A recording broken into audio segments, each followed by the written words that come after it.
right, lovely people. Welcome to Caleb Meet here on CalebFeels. My name is Caleb Nibo, and this afternoon I am somewhere.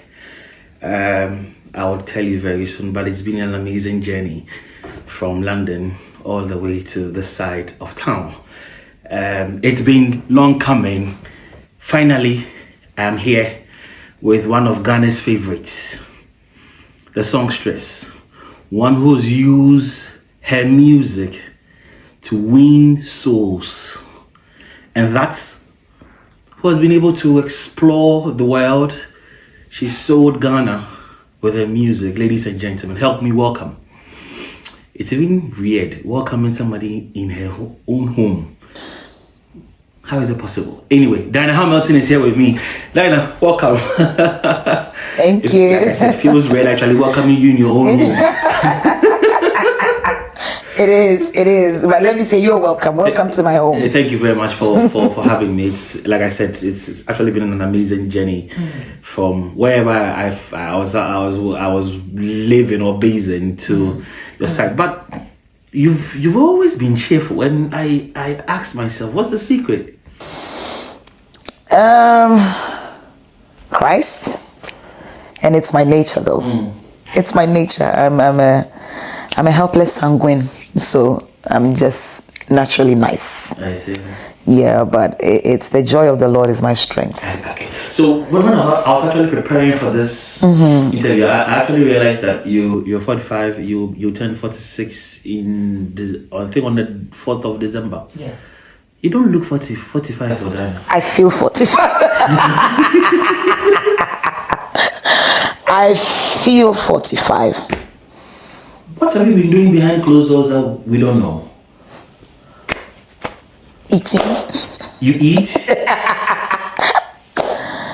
Living. Trusting. A bit of exercise here and there, but I see. yeah. Wow. But yeah, I don't have any secrets. Well, you should have seen me when I was 21. Then you would know that I look 45. No. Because I've been a size 6, but I've doubled in size. Okay. I've been a size 6 before, and I'm a 12. Now. Yes. Okay. But obviously after kids, and we try to keep in shape. So I see. So what's the ordinary day like for Dinah when you wake up in the morning? I mean, how do you set off, prepare before you even, let's say, go to work or go to the studio, or maybe if you have anything doing out? I say that I live different lives depending on where I am.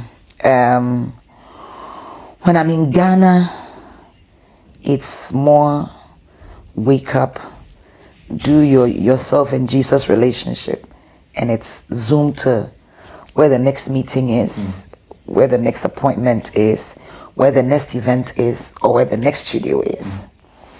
When I'm in the UK, is my time with God first thing in the morning, and then life of a wife and a mother, or a good rest on a good day when there's nothing to be done in the morning. Then I have a lie-in. By the grace of God, the kids are growing. They can get themselves ready. They have their own breakfast. They get themselves ready for school. The boy just goes across the street, jumps on a school bus and goes to school and comes back on his own unless he has an appointment or he has an after-school club that he finished late and I have to pick him up. Same for the girl. The girl, the father will drop her off at a bus stop and she'll pick a bus. But on her way back, she'll get a bus that brings her straight home. So I don't need to pick them up anymore. So if I'm home and it's not school day, then it's time with family, being a wife, blah, blah, blah, yeah. So we actually discussed, bits of this on phone, but of course, I'd want to ask for our viewers. You, I see you travel in and out, and I go like, what's... And so let me add, if I have traveled, then it's just purely to do ministry.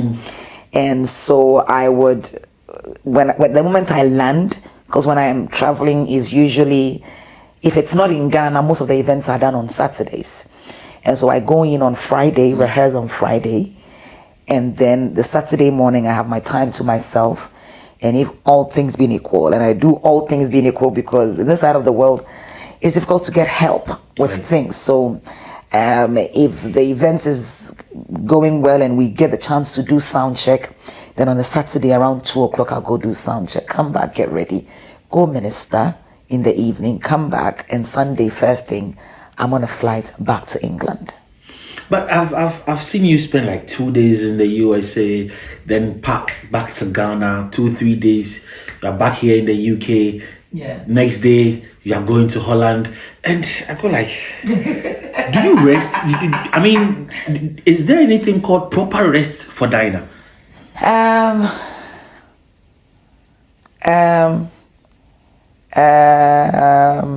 love what I do.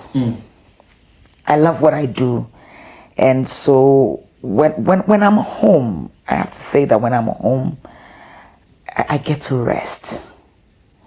And then when I go on these travels, it's purely to go on stage and minister. And so like a whole morning, I'm not one of those that goes to it because if, let's say if I should go to Maryland, I've been there so many times, so I don't need to go sightseeing. It was just recently I did Spain. Spain was a holiday. Okay. Tenerife was a proper family holiday. Right. But I did Canada, I did Quebec, and I had never been there. So then I did a proper tour of the city and all that. But if not, if say I do Toronto or I do Dallas or hardly do I go on tours.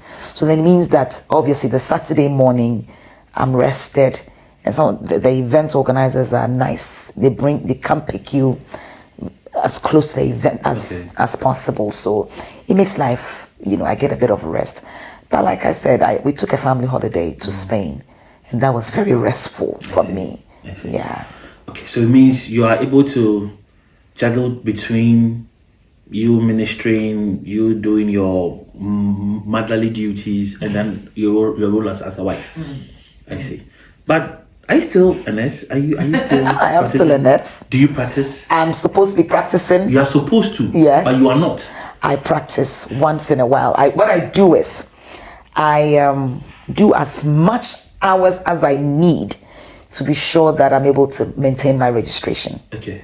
So I'm still a registered nurse. I don't do as much hours as I used to. I don't work full time anymore. Okay. So I go in as and when, making sure that I do enough hours to be able to keep me on the register. And then. So has there ever been a time where Dana goes to Ghana, let's say maybe on a Friday, she's back in the UK, let's say Sunday or early Monday morning, and then she has to I've done that. Catch up some shifts. I've done that, but I haven't done that in a while. But I used to do that a lot. I used to get here Monday morning and Tuesday I'm at work. Yeah, but now, and that's what I did with my current practices.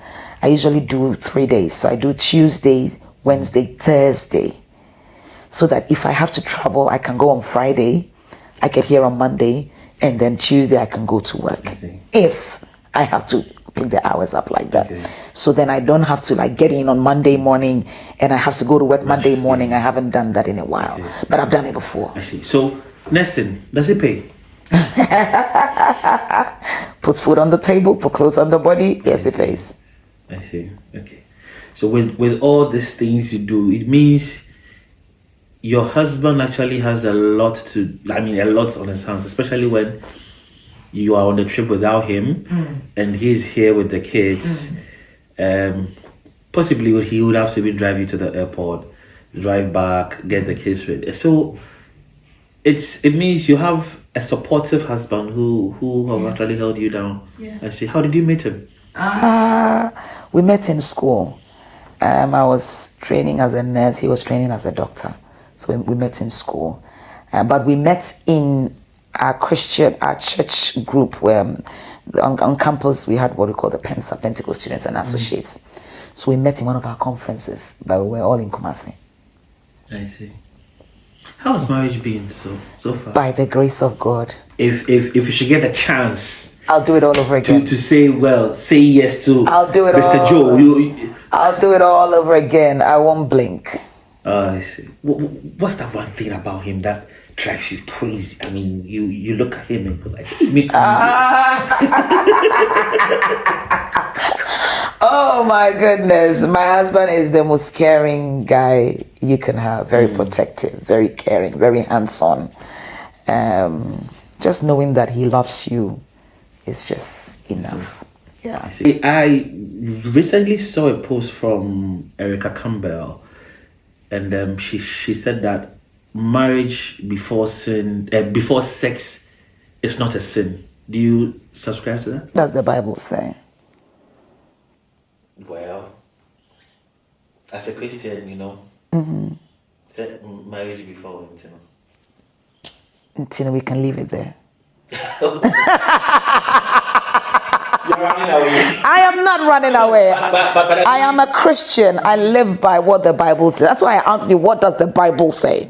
But there are times you hear people say, well, I did all that. I got into the marriage, and then I also realized that maybe his sex organ is a bit small, or I don't get to enjoy that intimacy with my wife like the way I'm supposed to. And these reasons have actually led to some marriages to actually go bad.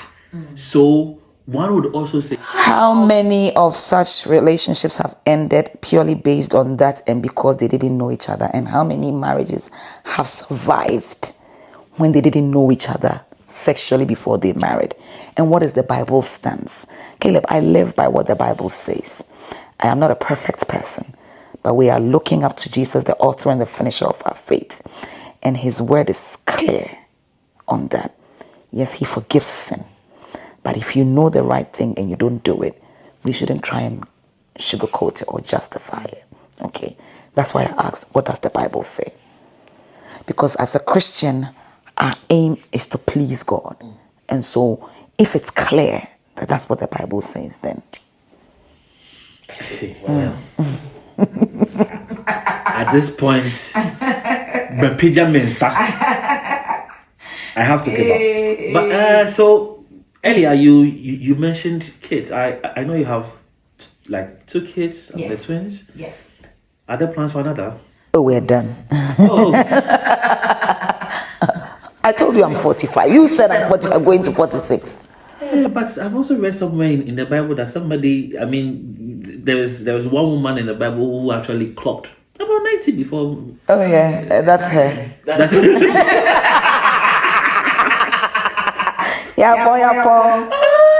Talking about kids, so I saw in an interview lately, Delay with one radio presenter in Kumasi, and one of the major highlights of that interview was the woman waiting on the Lord to have her own child. And you waited for 6 years. I did. Great. Within that 6-year period, how was your home like?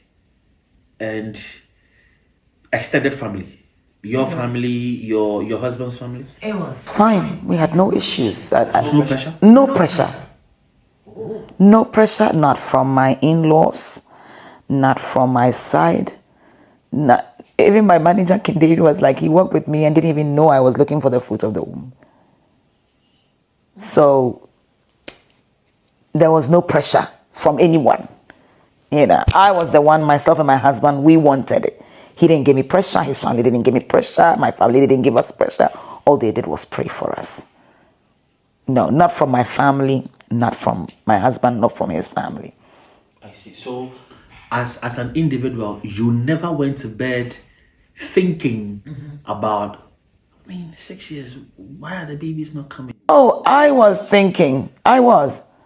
When I say, you asked whether there was pressure. Nobody ever told me, as within my family. Nobody in when I say my family, I mean myself, my husband, my siblings, my parents, my husband's siblings, his parents. Nobody gave us that pressure. But obviously, you were a woman, you've been married, You first year listening, second, third, fourth. By second year you're worried. By third you're crying. By fourth is worrisome. Yeah. And then you get a few odd comments here and there that will shake you a bit, but nothing for my family, no. So no. Should you have one word for anyone going through similar situations like this? What would you tell that person then? I say this, that when I meet people who are going through that, when I tell them to trust God, that's the first thing, to put their trust in God. His words say that there shall be no barren in his house. And so at the right time, God will answer in his own time. I also tell them that between the time I'm talking to them and the time that God comes through for them, they have to enjoy their marriage. And that it is a time that they are alone, as in it's just the two of them. And when the children come in, it will never be the same again. When I say it will never be the same again, now you are young, now you have each other, you are both strong, you go and come. If you can afford it, do the holidays you have. If it's the two of you, establish a good relationship between the two of you. Because when the kids come, it becomes all about the kids for a long time. And by the time the kids are gone, it's the two of you again, but you are not 27 again. At that time, you are 50, you're 60. The strength you had when you were 25, 27, it's different. You can't just jump and go scuba diving, or you can't go on a mountain climbing anymore at that age. And so there are things you need to do whilst you, and then also pray and get a support system around you and seek help, as in see a doctor, get there, and the doctor says you're clear, it's time for God to take over. By all means, let God take over. This part's actually very dear to my heart. So I don't know if you want to share a word of prayer for people like that. I do. All right, let's pray. So, our Heavenly Father, we thank you. Thank you that you are our God. Regardless of our shortcomings, whilst we were yet sinners, you died for us, signifying the depth of your love. We thank you for that love. Thank you for the opportunity to minister to anyone waiting on you for the fruit of the womb. You are a faithful God, and your word says that there shall be no barren in your house.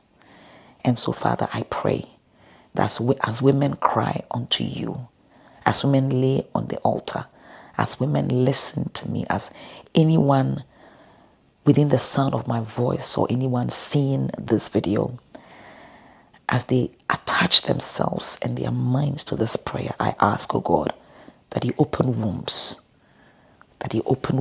prepare wombs to receive children that will be birthed to your glory. You have the power to do the impossible. And so even when doctors have written someone off, I pray that you come in and do the impossible. You are an impossibility specialist. And so, Father, let your blood speak. Do the impossible. In the name of Jesus, let people, women waiting on you, hear the cry of a baby in their homes.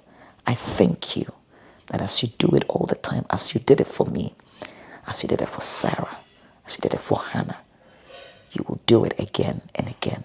Thank you, even now and forevermore. Amen. Amen and amen.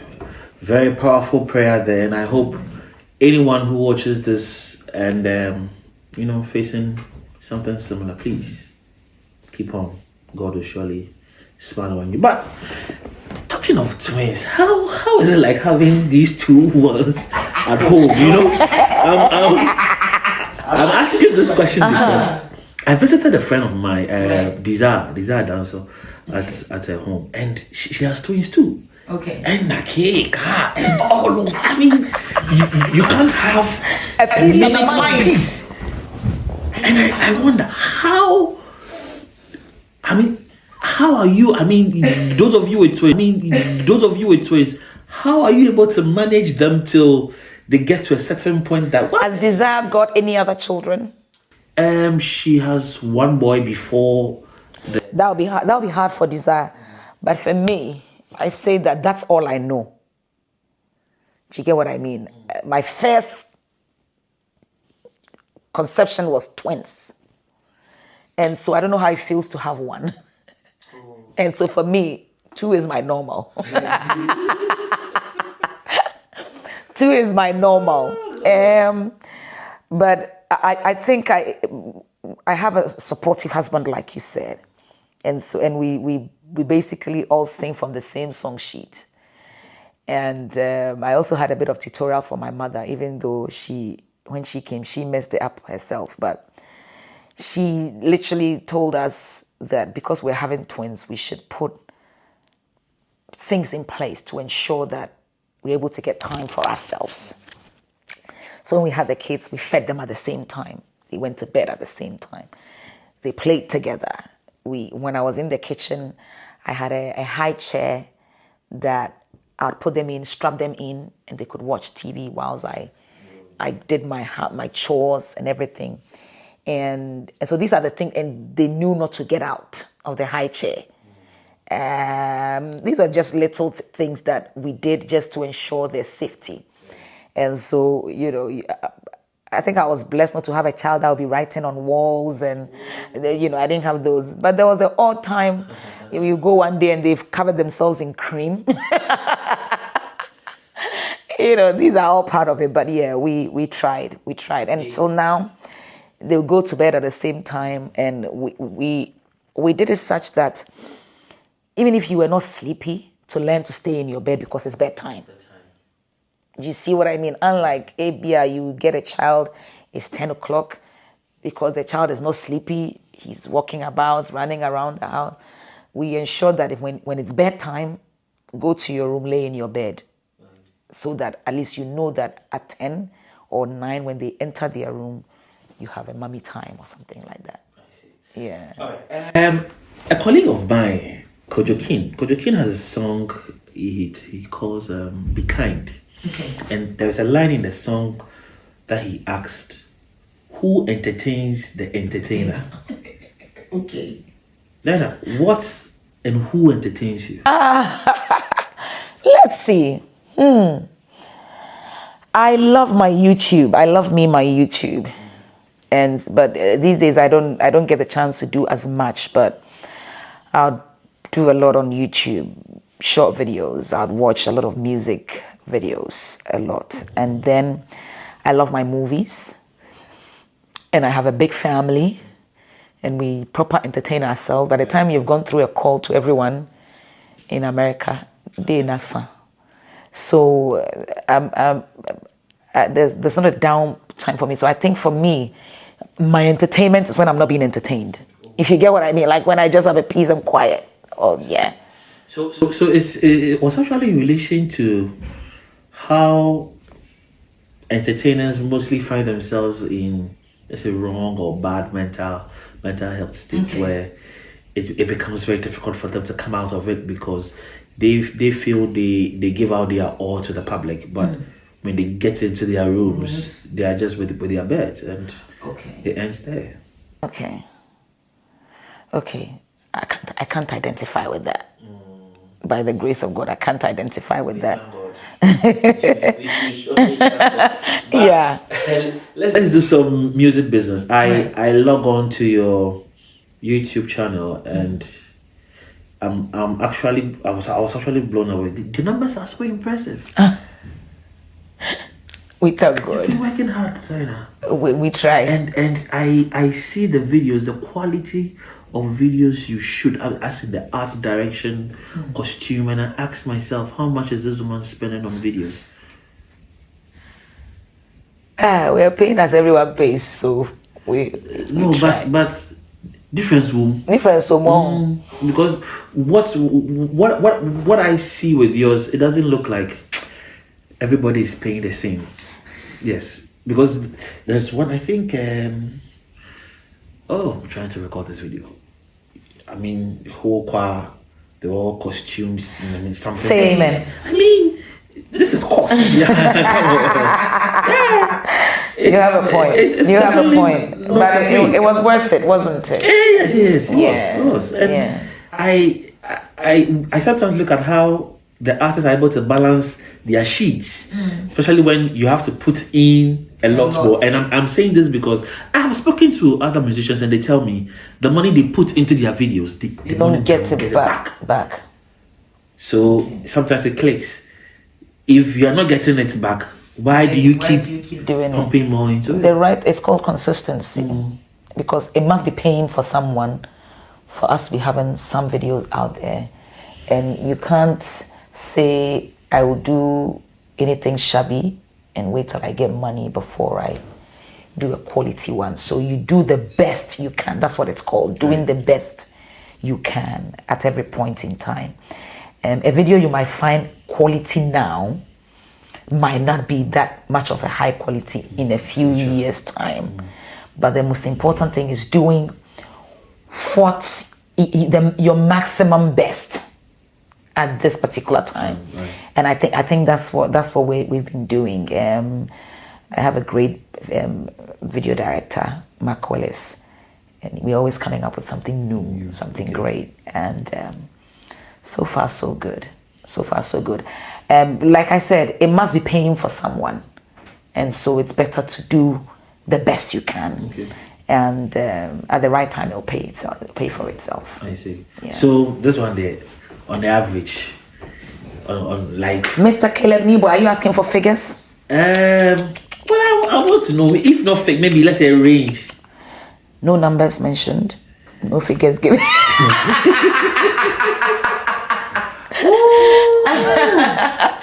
No numbers mentioned, no figures given. But do you spend close to, let's say, 10,000 on the video? 10,000 what? Well, now we are in the UK. Let me say pounds. I don't know. So who pays for your video? I don't know. No. Mr. Caleb Nebo. The thing is, who pays for your video? the ministry pays for the video. No, but I mean, it is somebody's responsibility to go to the bank and ask to transfer some money from one particular account to the other. Management does that. Okay. So you have no idea. And I'm saying, even if I knew. Exactly a year. Was it last year? Yeah, I think last year I met you at Joe Metals concert. Right. So in our conversation, I saw something that actually blew my mind. Okay. I saw you holding a bottle of awake. Right. And I was like, no, wait. What are you awake? A free guy like But I mean, that's how brand ambassadors should actually, when you've been signed on, let us see it all over, so that whoever is purchasing the product, and especially when I got to know that when you buy it, you're actually paying for somebody's at Kolebu treatment. Yes. But how did you clock that deal?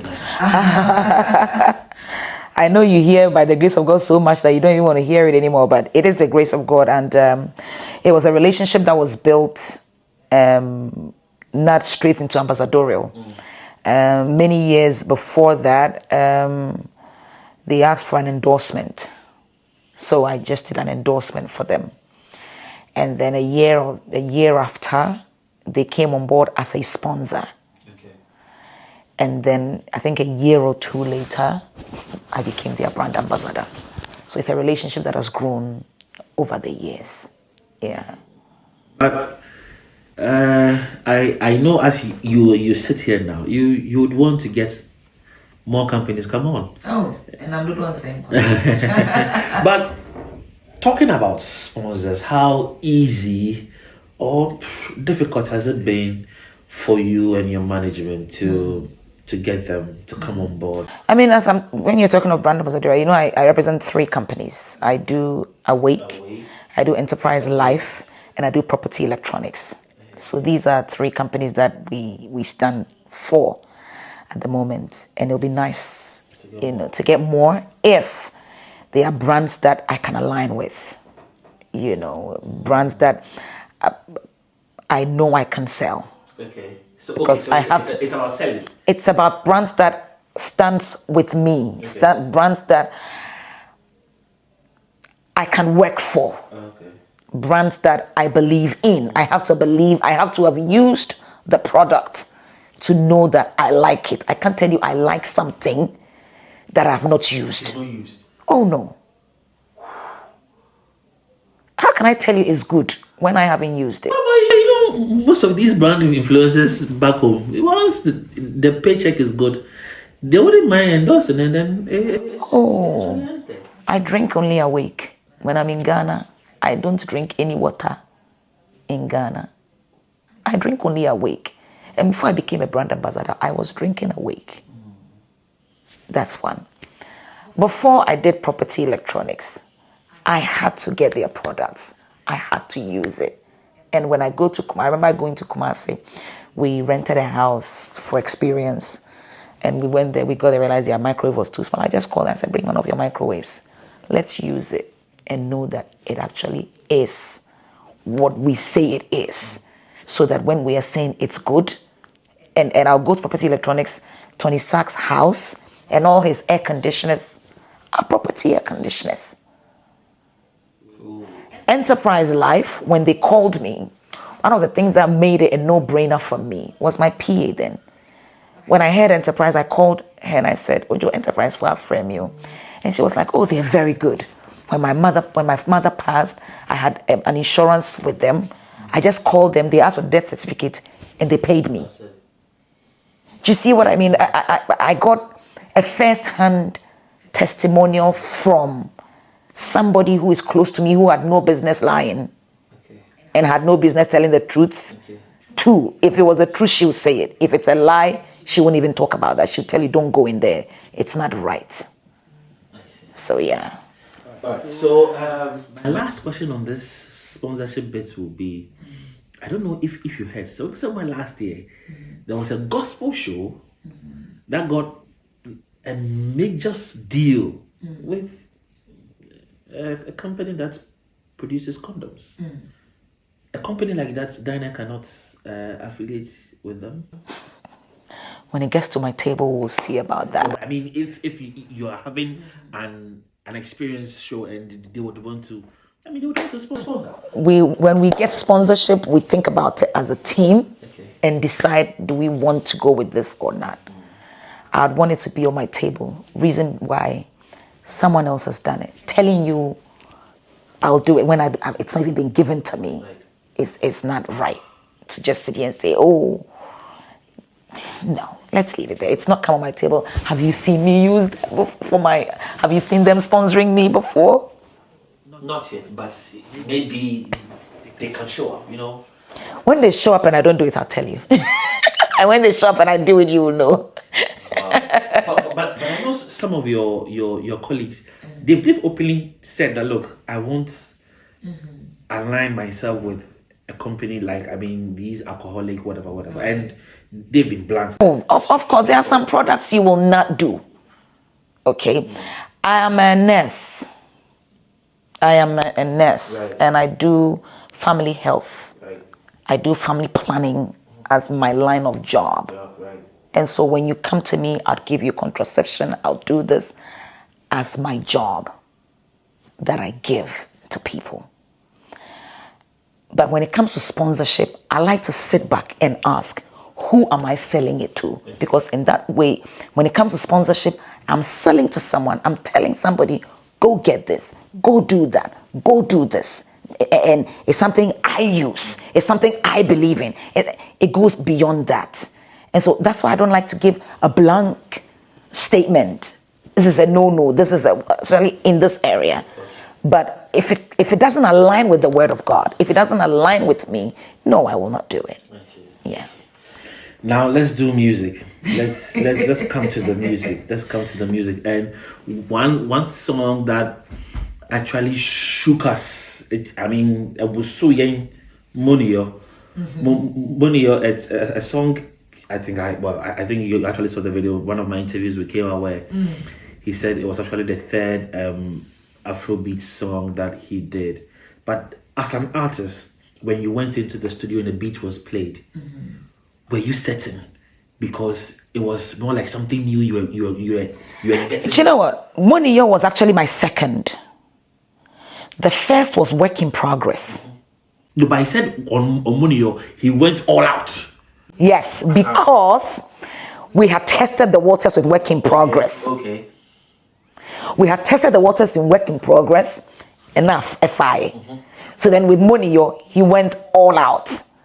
What happens with Money? Well, what happens between me and Kewa is, I will kind of have an idea of the song. I'll sing it onto WhatsApp. I'll send to him, and then he will then play something, put it with maybe the chorus or maybe the opening statement on there, and bring it. And when he brought it, I was like, "Hey, you who are name chef?" But my team was like, "Hey, come on!" And my brother in America, Pakwesi, he was like, "Auntie." I call him a prophet, and I call Kewa to prophet. And Pakwesi was like, "Auntie, this is different. This is this. Go for it. Blah blah blah." I was like, "Okay, we'll see. I'm quiet. As long as my message is not mixed, and here we are." Wow. I cast my mind back to those days when I go for weddings, and as a script I try to go every wedding you attend, whenever the couple are actually coming out, that is the song. That's true. You have a point. Yeah. And I'm sure you saw some of the videos from this side, and I'm like, I seriously would want to get into your world. When you saw stuff like that, how are you feeling? Like? It's humbling. I think you know how people write a statement on Facebook? I think someone said, is there a written code that every bridal party has to enter with a Diana Hamilton song? And nah. No, at the time it was okay. Sorry to put it in this, but it was becoming one too many. In Ghana, outside Ghana. Yeah. And you be the hobby man. And they just say Busa DJs. No. What I know is it is the couple. They decide that I want to use this song. Yes, that's true. You have a point. I think it was a song of gratitude, and for me, that's where that song came from. I think it's a place where a song comes from, and when it's coming from a real place, when you're able to sell it easily. When we're talking about Brandon Mazzadorial, when you believe in something, you can easily sell it, rather than when you have to force to sell it. You know, when New York came from a very real place, and so when I put it out there, it became everyone's story, and that was one of the reasons why. To that ordinary music listener who heard that song and he or she heard 1, 2, 3. Was it deliberate, or were you counting down something in the song we didn't know?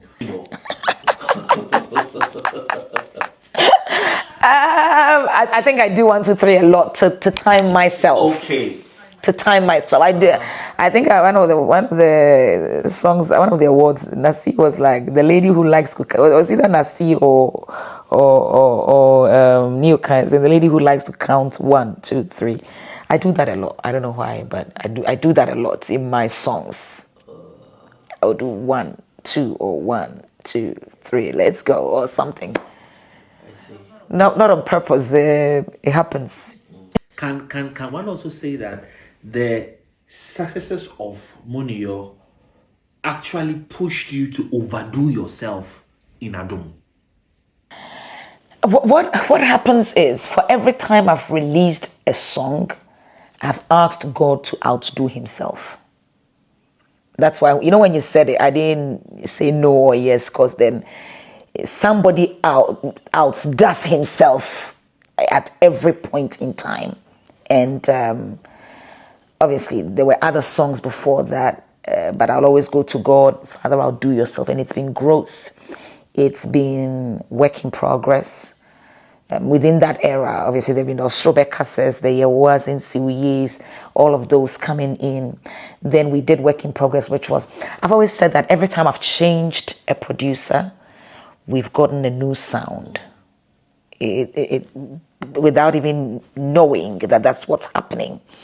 And that is why within an era, on a particular album, the Yehoah album, we had a plethora of sounds coming because I had Kewa handling Work in Progress. I had Koda handling Yehoah Beshe. I had a Nigerian artist and producer handling other songs. Koda handled, I believe. And so on that album, we had different sounds. And then why change a winning team? And so you'd go back to Kewa and he would outdo himself on Monio after Work in Progress. We come with Monio. And then he boldened himself with Wasem, with proper going in harder with Wasem. And it was in Wasem that I started taking out the 1, 2, 3 and doing just his word. No long. I remember when Kewa was like, also, try and say, like what? Also, Wasem. So I was like just this word, yeah, just this word. Kewa, rapper. I get with him. I get on with him like that. But yeah, he pushes you to do something different. It was in Wasam that he brought that bell, and Kewa would actually go to a school, get their bell, bring it and play it on a song. That's how much he puts himself into a song. And so yeah, we did Wasem, and then Adam also came. Adam was a different producer. Whilst we were doing, on the album which had Monio, I had then gone to Shah, and we had then introduced, the album that had Work in Progress, I went to Shah, and we redid Weni Come Home. Odida Weni Come Home, Danida Obome Hobai. So we did that, and I realized that sound is good. So then I went to him with Nsentreni Nyankopon. I went to Shah. So on the album that had Monio, I had Kewa on Work in Progress. I had Shah on Nsentreni Nyankopon. And when Nsentreni Nyankopon did so well, then I went to Shah again with Adam. Yeah. And we got what we got. It did greater works. The song did greater works. Do you remember this picture? Let me see. Do you remember this picture? Yes, I do remember this picture. I came for an interview at Star, right? And that was the day your team was telling me about when the voting came on. Yeah, I remember that day. That was after we picked up the Artist of the Year. Yes, that's it. Yes. But to my next question in this particular Artist of the Year conversation, one thing I noticed was Diana Hamilton was on almost every radio station in Accra, every TV station in Accra, and at a point I kept asking myself, what was her health status within this period? Because I know how tedious it was for you before the VGMs that evening, and then after, and then you've won the biggest award of the night, so you have to move from one station to the other. Then at a point you have to go visit your sponsors to even say thank you as well. And your health was actually at the back of my mind, and I was wondering, has she rested enough, or is she putting on the face because she has to? How were you feeling at the time? Caleb, I must say I have a good support system. And these things come at a time when I can handle it. And then knowing that I'll be able to have rest after, when I come home. You've seen me in my house, very relaxed home. I sit, I relax. But when I'm working. There's a time for everything. There's a time to rest, a time to work, a time to play, a time to pray. And for me, at that time, it was a time to work. Did we even set out to do the tour that we did? I remember how my church was very supportive towards the time. And you know, when you pick up these awards these days, the organizers don't give you the trophy straight away. They bring it later after they've written your names and everything on it. So on the night, they took all the trophies back, because when they gave it to you, you did a picture, they take it back, and then later on they will deliver the trophies to you with your names and everything on it. So I remember when we finished on Saturday, Sunday we had to check out of the hotel, and we were just about joining the motorway, and I thought, you know what, I was supposed to have been leaving on the Wednesday or something, and I thought Tuesday, let me go and greet the chairman of the Church of Pentecost, to say thank you, and then to show him, because obviously I'm their member, they had supported me. So we went there and did that. And someone would say one thing led to another. After that, so we called Charterhouse and we said, this is what we want to do. They quickly brought us the trophies and said, you know what, yeah, you picked, I think we picked 4 that night. So they brought us 4 trophies and said, do a tour with it. So it wasn't initially set out to be like a thank you tour, but it was the one we wanted to do the most was chairman of the Church of Pentecost. And then after that, Father Dixon called and said, do United Showbiz. So then I had to change my ticket because I wasn't supposed to be in Ghana at that time. I would have left on a Wednesday. So then we changed our ticket. And between that time and the chairman one, the media houses called, and then Charterhouse said, you know, go see this. And then I was. What's your relationship with Father Dixon? He's one name we keep hearing in Nigeria. And in fact, I've seen a video of you. Was it with you and Mr. Fakai? But it's Father who seems to be the main man. When you were going for this particular scheme that actually got you the Artist of the Year, what role did he play? Oh, building up to the awards. Father is my father. When I sang with Francis Ejay, you know, I was a backing vocalist for Francis Ejay when I was 14 years. And it was Despite that was producing Francis Ejay. So that's how way back we come from. So when I was in secondary school, he would write to me, he would post me food. He's my father. He was like that's what it is. It's not now that we have a relationship. And so Father is my father. And so when he calls me to say come for an interview, he doesn't even have to call. You are forced to even change your ticket. Oh, I will change it any day. Wow. I will change it. And yeah. Talking of the VGMs, I know you were happy, excited about the Artist of the Year, but one category that you won, that after the show, persons that we had conversations, they were actually shocked, was the most popular song of the year. Right. Yes. I mean, if I should ask you the work, your management, well, I don't know if some of the things they did, they told you, but was there a plan for the VGMAs? I didn't know if there was a plan with management to, I think it was just one thing led to another. And before we realized, we had the awards. When I say one, like you're saying, the song was everywhere. Adum was everybody's song. And I can't even tell the science behind how it happened. And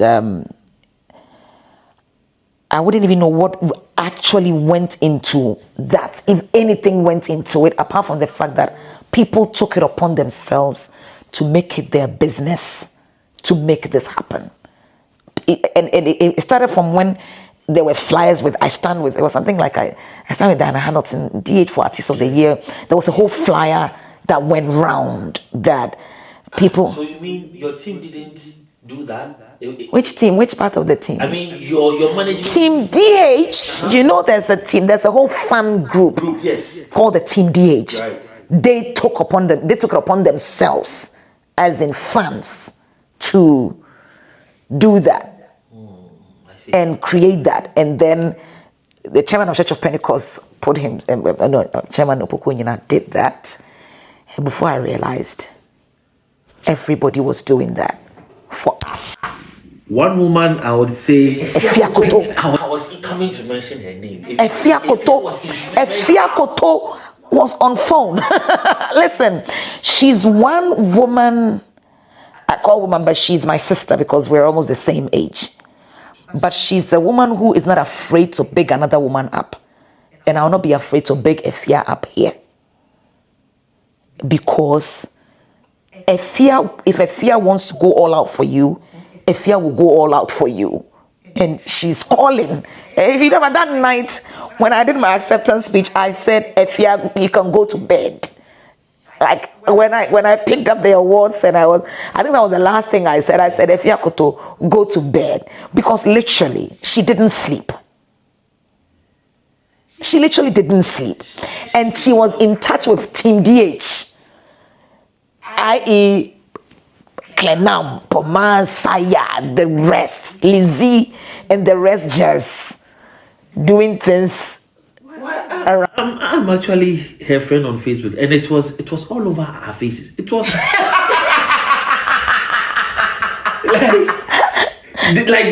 she wakes up in the morning and bless her. You go to Efia's wall. If she has about 5 posts on Facebook, be rest assured 4 of them. Dinah. I know. Relationships. Wow. Yeah. Efia is somebody who did stick her neck out. And if there was anybody working, then it was Efia on phone to people that I don't know. Like you're saying, on Facebook, blasting it in your face. Caleb Neboy says it was too much, Efia. Yes, I mean, I'm not saying it in a very bad way, but I mean, you know, when you see, I say, agenda back, I say, yeah, like, oh yeah, I'm not, I will. Look, it worked. We thank God. We thank God. We thank God. For us within the industry, it was actually one of the first moments that an artist picked up an award, and if you should rate the rate at which people would say, wait there on fata now. You know, there are times we finish the show and then we sit, we discuss amongst ourselves. That's a way they're going. But for yours, out of 10, like I said, 2. Yeah. All the 8, everybody seems to be happy, excited that Dinah had won the thing. Let me also say, I knew you were winning few seconds before you. Really? So if you watch the video again, you will realize that Mark flipped the paper. Okay. Now, that year, it was between you and Kiddy. And Kiddy's name is Short. Emma, you know something? Becky of Joy said she almost collapsed because apparently Mark flipped it. Yeah. But according to her, she thought she saw Kiddy and she was lying on the floor. From where I start, I saw more than 4 letters. Okay, and you knew more than 4. So quickly, I got up from where I was sitting and I moved towards me. Direction. If Mark hadn't flipped, we all would have been there seated waiting. For those, I don't know if those in front saw it, but me, the minute I'm sitting there, my eyes were so fixated on what. So the very moment he asked, "Do you want to see it?" and he did this quickly. Oh, I didn't know. So quickly I had to move. I said, Well, you had a camera then? Yes. I After this interview, I will show you the video. Oh wow! I'll show you the video. But I look at this and I see all your awards beautifully displayed. Right. Roughly. How many do we have here? So let me count. 3 music awards. I see 5 Ghana Music Awards. 1, 2, 3, 4, 5, 6, 7. And now this should be Ghana Music Awards USA. Like 5 of them. I think this is Ghana Music Awards UK. 1, 2, 3, 4, 5, 6. I see Guba. I see. Then you've worked though. You've worked though. We thank God. You worked, and we thank God. This only shows that your works are actually being appreciated by the people you make these for. This year you've released like 2 already. The first one with Mercy. I was actually looking at the lyrics of it, and then the first one says, "The pages of my life tells of your goodness. Every chapter of my story shows how you led me."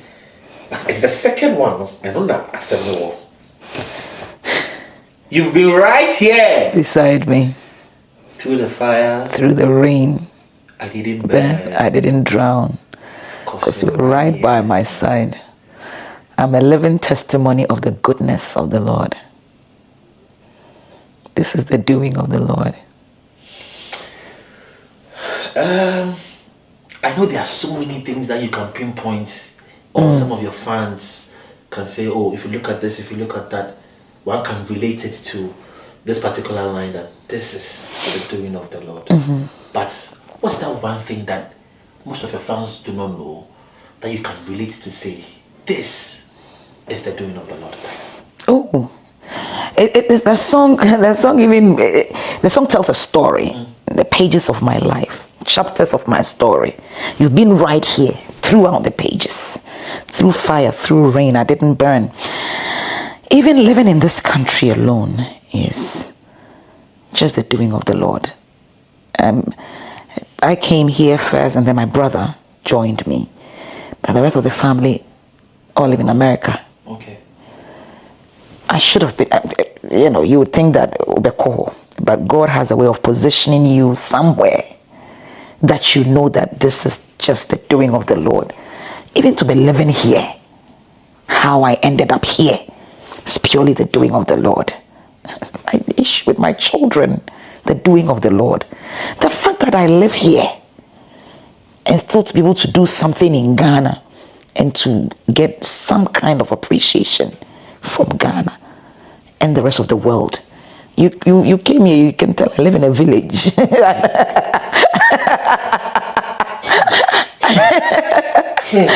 I live in a village, and it's the doing of the Lord. It has to be God for everything that you see. Nothing has been, and that is why sometimes you answer and you say it's by God's grace. People think it's cliche. But when you add up, it doesn't add up. It doesn't make sense. That's when you know it's God. Yeah. So this dawn, I was actually on your YouTube page again. I was watching the last one. Owanweni. And I had seen this in other videos, but this one, not a strong.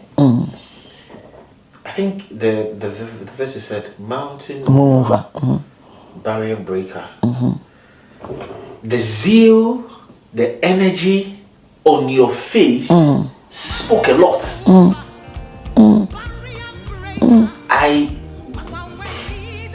I don't know, to those who are watching, and how they read whatever they saw with me. I mean, your face communicated something to me when I watched that video, because I said, you know exactly what you are saying, and you are sending a message to somebody for the person to know that this God we serve, or you see, Yeah, and of course.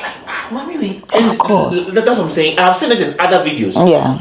But we can't be not different. The face was, like yeah, I say, yeah. energy, baby, and it's like, where do you get this? Like I tell you that when you sing from a place that you know, it shows, and it's able to affect other people that are listening. So I had a conversation with one of your colleagues, and he said to me, you know, we met in America, and he made a statement that every person he meets who is singing and lives in the diaspora or lives outside of Ghana would say that whatever path I took, because they've seen that God has been able to use me to get to where I am, they know that now it's doable. And I think when I sat on UTV after VGMA, I said that it just goes to show that this thing is doable, that you can still do Christ and still be relevant. And after this conversation, it's not too long ago that I had it with this gentleman who said that everybody he meets have realized that it's doable because we've done it. Which means that maybe pre-me, there was a barrier of some sort. There was. And I know that because there was a time when I did Ostrobekasa in Siwiye. All the things we got was onteha. You know, because you don't live here, you know, there's nothing we can do for you. Because you don't live here, onteha. And so the events are not coming. When the events come, because you are not here, onteha. When I say that was the opening statement to most conversations that we had. In other words, my position here in the UK, not living in Ghana, was a barrier to actually breaking through in Ghana and around the world. And after years, now it's not a barrier anymore. And now somebody sees that it's doable. That is one barrier broken. That's a glass ceiling broken right there. Sure. There were times when, you know, maybe a gospel artist doing things, you know, events, awards. It takes God to move in a certain way, to open certain barriers, to move certain mountains out of the way. There could be that disease that you know that medicine has its limit, that it's only the mountain mover who can do that thing that blows minds. So when you say 3 weeks to the awards picking up, you knew because things were just shifting. Yeah. That is a clear, mind-blowing action going there. That what happened? And you are sitting here asking, what did my management do? Efia, it doesn't come to our management meeting. But God is then able to pick Efia, and she has this burden on her heart to say, I need to push her. I need to call people. I need to get on people's cases to get up and work. It takes God. And that's why you will ask me, and I can't tell you, and somebody will think, Abia, there's a secret that we are sitting on, and there's no secret. And so you had the best grace of God, because that's what it is. Things that blow our minds. Mountain mover, barrier breaker. Or when we need the things you do blows my mind. Now we do you know what I'm saying? Yehovah, you have done what only you can do. Because of this song, on the 5th of October,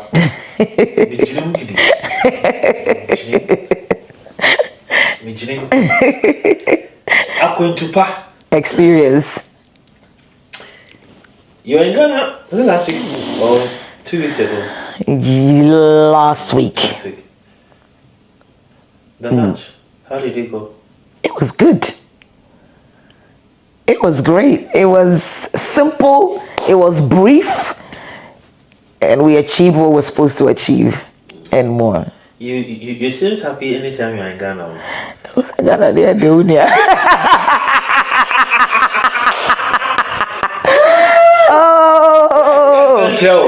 Oh, fuck when I have got baby Shehono. Just I was actually telling a friend the last time that this is one thing you that would make you miss Ghana. You know, yeah, chicken will be what corner has say go baby Shah has say pork office be what has say just say. My friend is Osono, they are on what they carry in Gumu light, you know.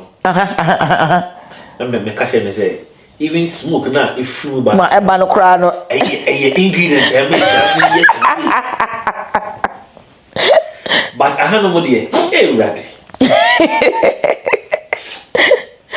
Hey, obi my so. Oh, aye. But 10 years. Yeah. That's been a very long journey. It has indeed.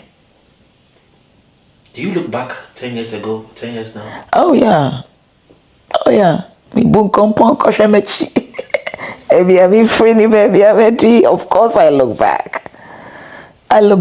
And 10 years is even just the concert. Ministry there is long, but just the experience with Anna Hamilton has been going on since 2014, 10 years ago. Is there going to be a documentary on it? Yeah. We'll see. Surprise!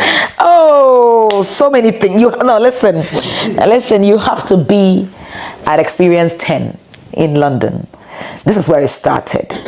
This is Surprises Home. It's a whole experience. It's a whole package. Surprises Home. Oh, Surprises Home. We'll walk you through the journey. That's what it is. Visually, sound-wise, we would walk you through the journey of 10 years. I see. Yeah.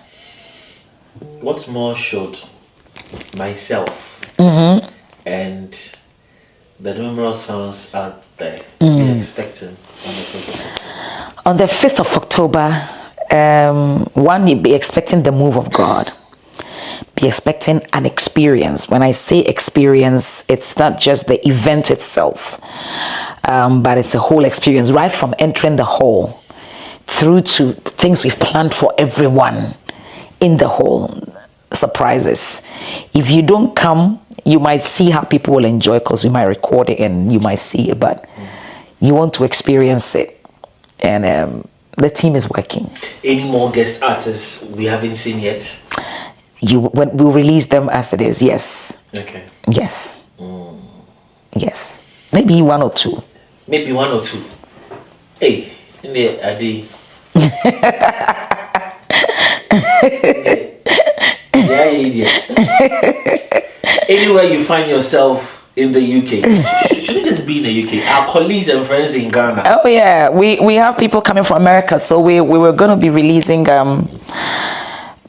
hotels close to the venue, because last year we had people from Europe, people from Scotland came, but this year we have people from United States coming, and so we also have people from Europe, Belgium, Holland, and so we'll be putting, and then Ghana. Lots of people are coming from Ghana, so we'll be putting hotels in the area online. We'll put them out for people to know, so that if you live far and you want to stay close to the Dominion Center, we'll get you a place that you can book a hotel to spend the night. I see. So I've had conversations with people anytime they come for a show at Dominion, and one lady actually asked me, said, "I didn't they be able to show? I'm not my show no London. Yeah, you walk Manchester. I didn't hear as well." Umunya butre mrene so mbeti yanka. 10 years. So 10 years. 10 years no. We did 2014. We did 2015. Then I think we came to do 2018.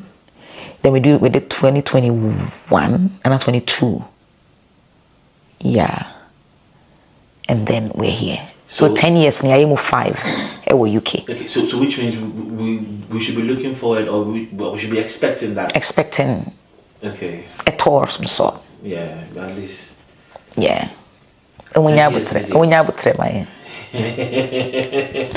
10 years, Nadia, we're doing it in London because this is where it started. Okay.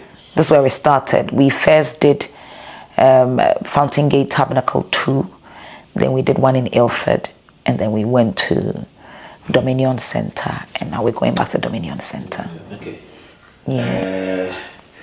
There is one question I would want to, let's say, wrap up this conversation with, and it's got to do with auditoriums that Ghanaian musicians actually do most of their shows. I've been here for a year, and well, I've been to a few shows, and I sometimes wonder or imagine some of our artists doing bigger venues, because back home where we come from, we command like 5,000, we are doing 10,000, and then here in the UK we're usually limiting ourselves between 1,000 to 2,000. So Dominion is 2.5, I think 2.5 or 3. 2.5? Yeah, I think it's 2.5 or 3. Yeah. It's a lot. But for somebody like you, you've done Dominion before. Yes. And they be a yeah. I mean, this is going to be my second time in Dominion. The first time we did was 4, yes. Right. So, okay, if this is your second time going there, let's just leave it like that and hope and pray. Say, Diana Hamilton will move to a bigger venue. It'll be great to move to a bigger venue, and I'll tell you, I know what's running in your mind, and we don't need to talk about that, but when the moment you talk gospel, right, these venues that are running in your minds will double or triple their prices. They do? Oh yes. How? Because we don't sell alcohol.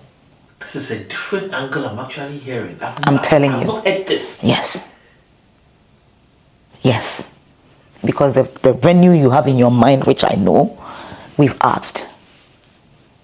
And the prices they quote, because somebody had gone there, told us how much it was. We were going to go if that was going to be the price. We went and it was over double. And we asked why. And they said, because you don't sell alcohol. Because when you do these events, people, when they sell alcohol, that's how they make their money. So that's one. The other thing is, these events that you see being organized in these auditoriums, have you seen products out of these events? When I say product, content, that you know how I've released Onweni, a whole music product video from an event. Think in your mind and see how many events have been done in these other venues that you have seen a music video out of. Because there are laws. When you do an event there, whatever you do there, the content belongs to them. This is another angle. And so you might spend this huge amount of money, and there are laws around what you can use, what you cannot use, whether they have to film it, they have to keep it, they have there are laws. There are laws around taking content out of the event. And so it just doesn't. Meanwhile, I've done Dominion last 2 years, and we've released songs out of that event. Okay, so you begin to ask yourself, yeah. You guys are trying. Yeah, because you would. I think on this note, I can only say you guys are trying. Because if it will get to a point where, they are demanding more than their usual rates, or because they cannot sell this, so you cannot do that, or you spend this huge amount of money and you can't pick a content. You have your own. If you would have your content, it's either more or loss that will then take some things out of you. Yeah. Congratulations. Congratulations. Thank you. I'm saying this from the bottom of my heart because if all what we've seen so far is with you and your management only, and we sit on radio, we sit on TV, and we try to hit or we try to punch them to say, look, challenge yourself, do this, do that, but we also haven't gone behind the scenes to find out what is really stopping them from going. Oh yeah. I personally I have to take something out of this interview, and this particular answer from you has actually unsettled me instantly. Yeah, and these venues that we call big, I mean, there are big venues. There are big venues that are bigger than Dominion, but this particular one we asked. We realized that obviously my event is a seated event, and that particular venue, when you seat people, the room becomes smaller than Dominion because it's a standing capacity. This, I'm talking of this venue again. It's a standing capacity that makes it bigger than Dominion, but Dominion is a sitting capacity. So when you give this other venue a sitting capacity, Dominion becomes small. No. Viewers, it's been how many hours we've been talking? Do you know you didn't press record on this your camera? I'll be surprised I didn't do it. You didn't. Then I doubt. I'm telling you. Oh, I doubt. I'm telling you. Did this one record? I press record myself. Does it? So when this is recording too? Yes, so I press record different. Befe. Thank you very much. If this was recorded, we need to keep this in because, and if it wasn't recorded, Caleb, me, but I am not doing this interview again. So I'll see you next time on this channel. My name is Caleb. Have a good moment. Caleb, I'm telling you. I am telling you this thing didn't record. Meboa. Hey. So this did. So you will not come in the interview.